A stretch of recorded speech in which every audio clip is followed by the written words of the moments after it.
Welcome back to another episode of We Roguelike It. I'm your host, Boston. Joining me as always is Moonpier. Bonjour, Dr. Min. And Thank you very Senior. much. You literally just had this discussion. I know it's the wrong show. I'm being a Right. D-bag. We're not at ranking yet. Not The yet. scientists will leave, and then the Council of Scientists will come in. They sound and look very similar, but they are, in fact, much different people. I apologize in advance for the very dated 90s hip-hop reference here, 2000s hip-hop, but does that make us D6? I hate you. We are here to talk about our fourth and final week of The Legend of Bumbo, subtitled Bumbo on Coin. And I wish I had more time to play this game this week. Same, bro. This is the heavy recording season for TVGP, and time has been short. I did manage to cross one milestone and get a Steam achievement that I did not know existed, and that's because I managed to match 7 curse tiles at once. Nice. Spoiler alert, it just ends your run. You just, no matter how much health you have, no matter what you were doing, your run's just over. It just pans the screen up and says, you failed, F+. Oh, wow. So That's pretty don't. And the reason why that happened is I got the item, the rainbow, I think it is, where you generate wild tokens and curse tokens at the same time. Mm-hmm. And I got a chance to use it a whole bunch of times in one turn and thought to myself, surely I will create a whole bunch of wild tokens. Incorrect. Oh, wow. I created 7 curse tokens and matched them. Did you choose to match them is the question? No. I would just right. No, because it filled, like, I didn't even have that many on screen, but, like, I just got that perfect row on one use of it, and then the camera tilts up and it says, you got an achievement, you matched 7. It was like Mega Bummer or something like that is what it was called, and it says, yeah, you failed your run. That's pretty good. Also a reference to Mega Bum, who is, I believe, the name for the 3 bums combined in Isaac. Yeah. And there's a bummer. There's something bummer in Isaac, too, and I don't remember what. Because there's like 1,500 items in that game now, so who knows? Yup. Yeah. Moon, what did you do and maybe accomplish this week? I accomplished failure a whole bunch. As I repeatedly tried Bumbo the Weird runs and repeatedly failed Bumbo the Weird runs. Mm-hmm. I feel like I get into a really good rhythm with them where it's just like, okay, I'm clearing these rooms out and I'm not taking a single hit and the enemies aren't even getting a 10. I'm kicking that much ass. Nice. And then something will happen and I'll go against one of those enemies that you need to do something particular for, like the toilet rolls, for example. Where you hit them, they hide, they come back down, and you can't do nothing to them while they're... Are those toilet rolls or are those tapeworms? I don't know, dude. And I there's a bunch of enemies in this game where it's like, I don't know what you're supposed to be. Yeah. Anyways, it's like that in Isaac too, right? Yes. Yeah, that's true, where it's like, what kind you? you're just kind of a blob. Yeah.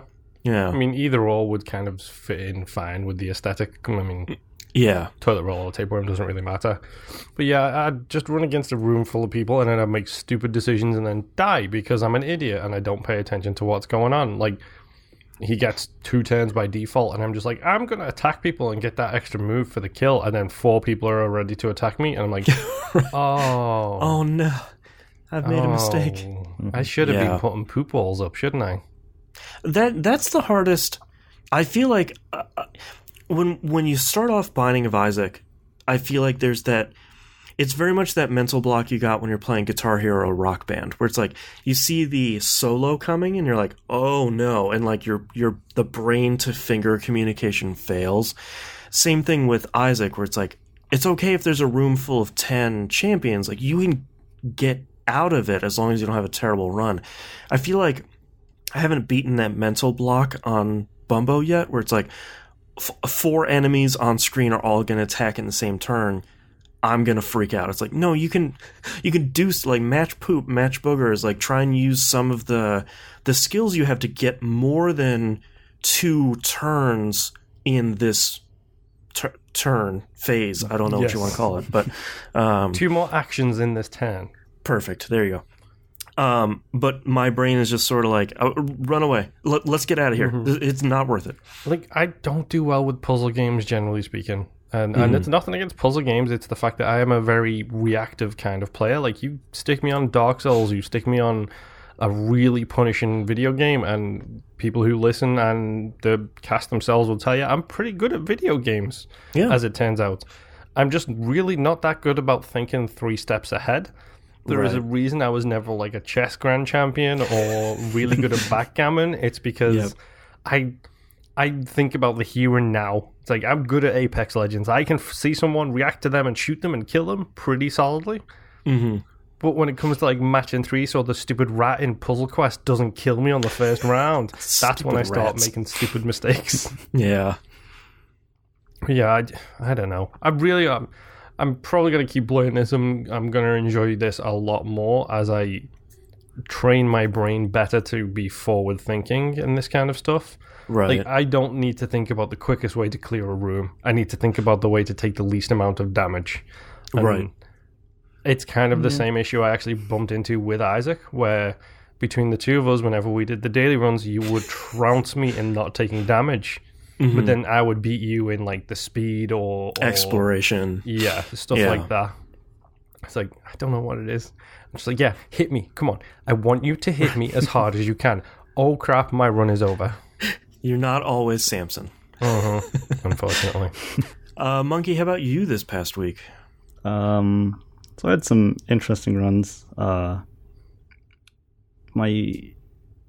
unlocked Brimstone on one of my runs. I don't remember who unlocked it, but wow. Okay. Hold on. Tell me about Brimstone. Tell me all about it. Yeah.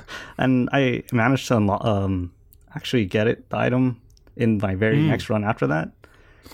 Brimstone's not as good in this. Okay. I mean, it's fine.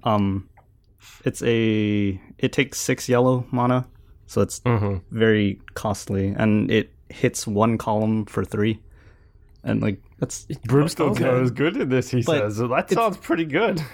It's good, but I don't know that.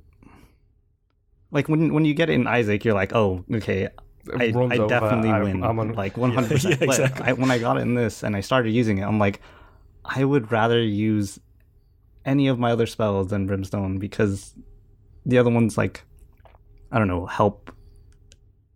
Like one of my spells did a lot more damage because I beefed it up in previous rooms, and like stuff. Some of my other ones actually change the board so I can make better matches, and then just straight damage, 3 damage. At the point I was in, wasn't like one-shotting things.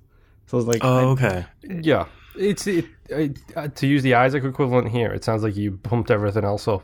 So it was almost like you had Godhead and then Brimstone is there, and you're just like, I ain't taking Brimstone up. Yeah, it's like, that's gonna, thank you very much. That's gonna mess with my run up, yeah.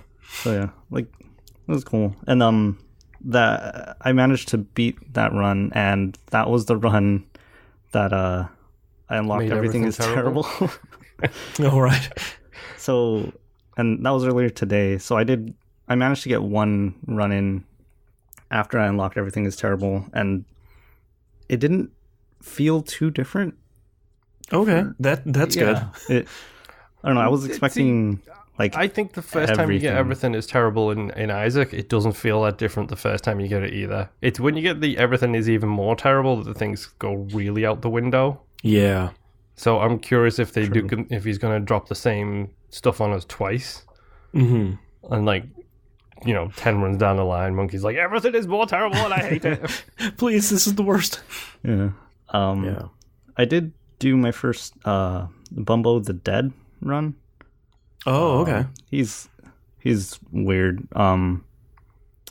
Let's see. The Dead has 3 soul hearts and no regular hearts. So that's great. Oh, no. That's good. Blue baby. I mean, he basically is blue baby.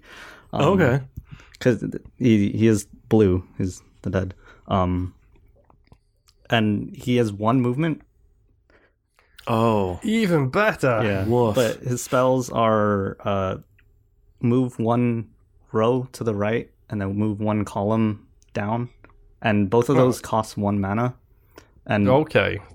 Interesting. his passive trait is that every time you use a spell, that spell's mana cost changes, like randomizes to something else. Oh. Okay. So and then he has one attacking spell that's a fly. You hit one enemy, and then every turn the fly hits that enemy again. Okay. It's really interesting, but I don't like him. Yeah. Because I think the main reason is because the first time I was using them, and I was going through, and I got to the boss with that can only be hit once per turn. I don't know if you guys. Yeah. And I used my fly on him, and that every turn the fly hit him, but it was only doing 1 damage. And it has like 16 health or something. So I just had to defend for 16 turns. I'm just like, this is so boring. Yeah. And yeah, but he's weird. I unfortunately died in the last floor, so That sounds familiar. yeah. Yeah. I mean, that's the thing is, like, that's the one special thing about Isaac, I think, is we all have our favorites. Like, I don't know who your main is, Monkey and Isaac, but I know Mr. Blue Baby himself. I love Blue Baby. Like, you're a Blue Baby, I'm an Azazel, Monkey is a... I don't know. I like going random. Yeah, I like Eden a lot for randomization. Yeah, it's going to be interesting to see is as we delve more down this rabbit hole if we'll end up with a favorite character to do the run with. And knowing Boston being the sadist that he is, he's just going to absolutely adore the Bumbo the Dead. Yeah. I do like the weird in this one, though. Yeah. The weird is his spells are so cool to me. Like, the weird's just got the most interesting weird combination of spells that he starts with. Like, he's weak, but he's really powerful on like the actual board control itself. And the fact that he can produce puzzles and throw them at people is so hilarious. And it's great that each character is significantly different from one another. You know, I talked about this last week, but it feels like we had this fun 1-2 punch between Dicey Dungeons and this of each character being like, all right, let's see what they do. Oh, it's significantly different in fairly major ways. Mm-hmm. Yeah. That's cool. All right, well, that is our final week of The Legend of Bumbo.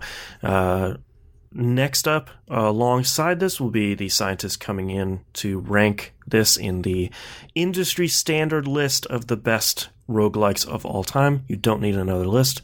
We got you covered. But before that, we're going to talk about our next game, and the randomizer has chosen classic, all-time classic roguelite, Nuclear Throne.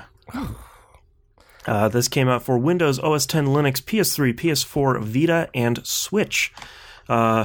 Piece of programming news here. We're going to take a 2-week holiday break off. This coincides with the TVGP holiday, so you'll get your top 10, you'll get your predictions and stuff. We'll be back in 2 weeks. If you're not a patron, this would be the best time to sign up because you won't really have... Literally, you won't have any catching up to do. Yeah, you won't have any catching up to do because on the public feed, by the time this comes out, next episode will be ready for you. So, patreon.com/E1M1, the ones are numbers, $2 a month. That's it. We'll get you 2-week early access to this very show. $5 a month is the recommended one. You get all of the extra podcasts we release, and it's starting to become a lot. It's too much. Yeah, we have a problem with putting out too much stuff, but it's great for you because $5 a month is super cheap, and it gets you all the audio content we have, and that helps us fund the show. Mm-hmm. Don't like what I think about movies? Come at me, bro. Pay me $5 a month and then come at me. That's right. Directly.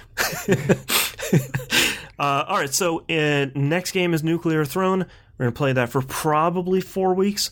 I've never played it, so that I'm assuming that is a long enough time, but we will finally be checking off one of the bucket list roguelikes here on our list. So thank you for listening. Again, patreon.com/E1M1. The scientists will be in the studio alongside this for the ranking episode, and we'll see you all next run.